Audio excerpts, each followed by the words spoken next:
on the dashboard and how it's set up myself as far as how we get information out to the community on meaningful numbers. We do post that on a weekly basis. So that's on our website, and we've been sharing that through social channels as well, particularly those graphics that show the number of patients in-house, the percentage of them that are unvaccinated, the percentage of unvaccinated people in the ICU, and the percentage of deaths and the numbers.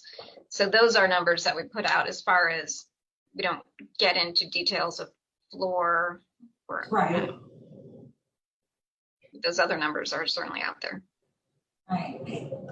I guess my feeling at this point in time is maybe we need to be completely a little bit more scary for the public.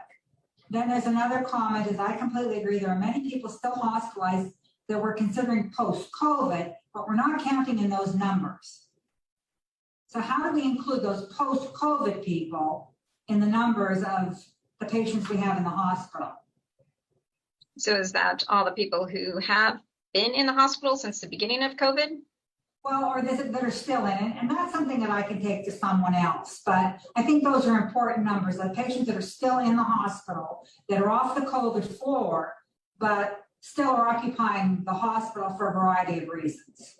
Okay. Carolyn, we call those, I'm sorry, we're calling those recovered now. If you look at the Novant Health dashboard, they're listed as recovered. But I do think from our standpoint, we would still consider them a COVID patient because they're still healing. Yeah. So I think that needs to be highlighted as well. Yeah. Because once they're off isolation, they drop from the COVID numbers. That's exactly right.